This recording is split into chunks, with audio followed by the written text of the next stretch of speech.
एक मुलाकात ऐसी शख्सियतों के साथ जिन्होंने दिया है अपने जीवन को एक नया मुकाम। रूबरू कराएंगे ऐसी कुछ हस्तियों के साथ एक खास शख्सियत के साथ मुलाकात जयदेव पटेल के साथ नंबर 1 इंडिया न्यूज पर। नमस्कार व्यूअर्स, मैं जयदेव पटेल और आप देख रहे हैं नंबर 1 इंडिया न्यूज। आपका एक बार फिर स्वागत है एक खास शख्सियत के साथ मुलाकात प्रोग्राम में। आज हम बात करेंगे मोदी सरकार 3.0 का पहला बजट जो फाइनेंस मिनिस्टर निर्मला सीतारमण की तरफ से पेश किया गया। ये सभी विभागों को कहीं न कहीं फुलफिल करता हुआ नजर आ रहा है। ऐसे में भारत सरकार के ऊर्जा एवं नवीनीकरण मंत्रालय को इस बजट में क्या मिला और इस बजट से यह मंत्रालय कितने सशक्त और मजबूत बनेंगे, इन्हीं तमाम मुद्दों पर बात करने के लिए हमारे साथ खास सम्मान है भारत सरकार में ऊर्जा एवं साथ ही नवीनीकरण मंत्रालय के राज्य मंत्री श्रीपाद येसो नायक। श्रीपाद येसो नायक जी, आपका बहुत बहुत स्वागत आज हमारे प्रोग्राम में। थैंक यू, धन्यवाद जी। श्रीपाद येसो नायक जी, आपसे मेरा पहला सवाल है कि भारत सरकार का जो पहला बजट आया है 3.0 मोदी सरकार का, ये आपके विभाग को कितना कुछ मिला है इस बजट में?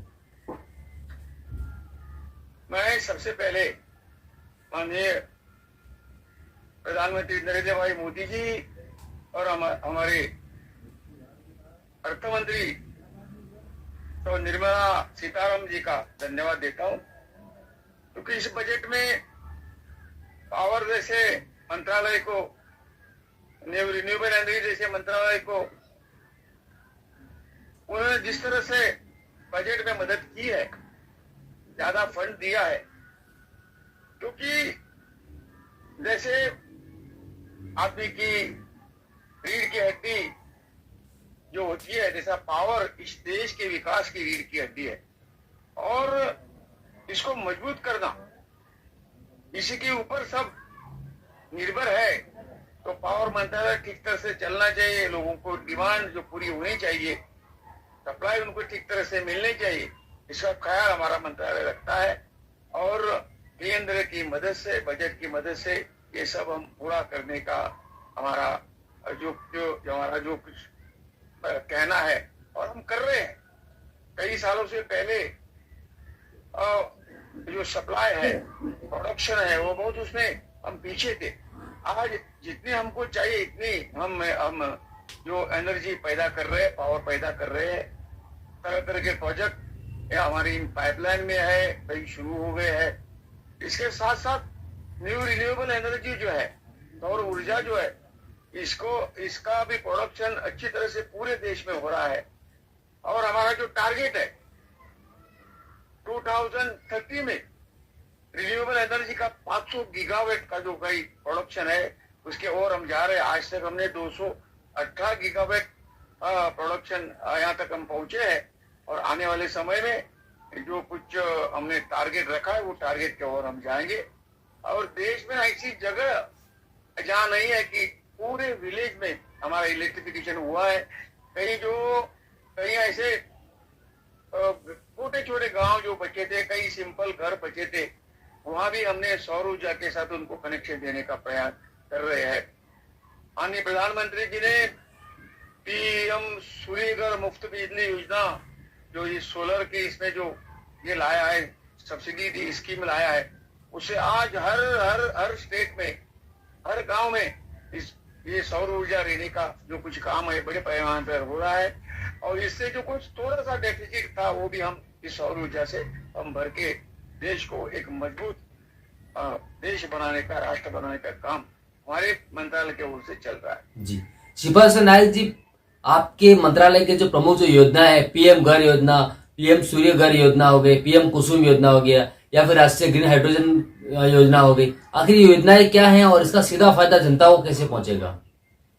डेफिनेटली ये जो टारगेट है, ये जो पीएम सूर्यघर मुफ्त बिजली योजना का जो स्पेशलिटी यही है कि आज हजारों रुपया एक घर के मालिक को पे करना पड़ता है।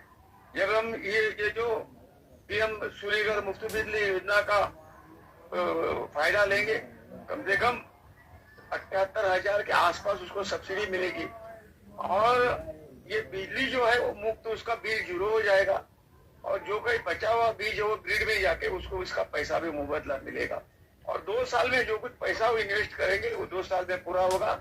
आने वाले पूरे समय में ये इसको घर के लिए मुफ्त बिजली मिलेगी।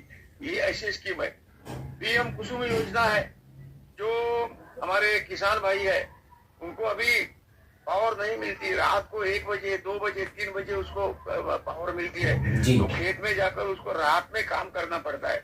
लेकिन जो पीएम कुसुम योजना जो है, योजना से जो सौर पंप हम दे देंगे, उसी के मुताबिक उसको बहुत बड़ी सब्सिडी का शेयर भी उसमें है जी। तो ये सब होके जो रात को उसको जागरण करना पड़ता, नींद आराम करना पड़ता था, जी। ये इसको अभी ये करने की जरूरत नहीं।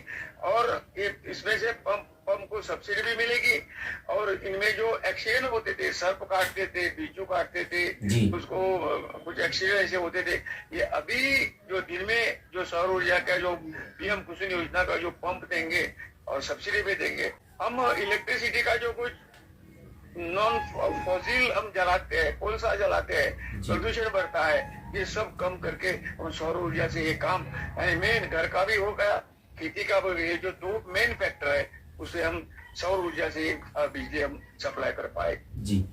श्रीपाद नायक जी, केंद्रीय बजट जो फाइनेंस मिनिस्टर की तरफ से पेश किया गया 3.0 मोदी सरकार का पहला बजट, इससे आपके मंत्रालय को आने वाले समय में और कौन से नए प्रोजेक्ट लॉन्च करने में आसानी होगी और कितना फुलफिल करता हुआ नजर आ रहा है आपका मंत्रालय? नहीं, जितना हमारे मंत्रालय को जो कुछ बजट चाहिए वो हम मांगते हैं, माननीय प्रधानमंत्री जी या मुख्यमंत्री जी जो चाहिए वो हमें दे देते हैं इनका, इसीलिए मैं इनका सबसे पहले धन्यवाद व्यक्त किया, क्योंकि बिजली, जैसा मैंने कहा, बिजली के ऊपर ही हमारी इंडस्ट्री टिकी हुई है, हमारा जो कुछ जो सामान्य जीवन है पूरे दिन का उसके ऊपर टिका हुआ है, और ये तो सबके लिए आवश्यक है, तो यहाँ कोई कम नहीं हो, इसके लिए हमारे प्रयास है। जी। श्रीपाद नायक जी, 2030 तक आप लोगों ने टारगेट सेट किया है 500 गीगावाट तक कहीं न कहीं उत्पादन को लेकर जाने का, इससे रोजगार के कितने नए अवसर जो है पैदा होने की आपको उम्मीद नजर आती है? ये सब जो है एक नया एम्प्लॉयमेंट पैदा करने वाले ये प्रोजेक्ट है, और निश्चित तौर से जो एम्प्लॉयमेंट में ये सभी स्कीमें निश्चित तौर से मदद करेगी और एम्प्लॉयमेंट बढ़ाने का भी काम करेगी। जी।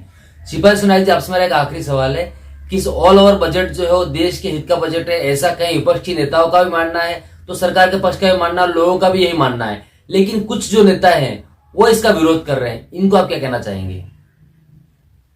नहीं, ऑपोजिशन का काम तो विरोध करना उनका काम है, उनको विरोध हम करने दो, लेकिन 2047 में भारत को विकसित देश बनाना ये सपना हमारे प्रधानमंत्री जी का है, और हम सब पार्टी कार्यकर्ता, बाकी सभी लोग, देश के नागरिक, उन्होंने गए 11 साल में देश का विकास किस तरह से आगे बढ़ रहा है वो देखा है, और इसलिए विरोधी कितना भी विरोध करे, ये विरोध उनका रूटीन काम है, वो उनको करने दो, हम विकास के बारे में देश को आगे लेके जाएंगे, यही अपना सपना है, वो सपना पूरा करने के लिए आप सबके सहयोग से हम आगे बढ़ रहे हैं, और जनता का आशीर्वाद निश्चित तौर से मोदी जी को है, हम सबको है।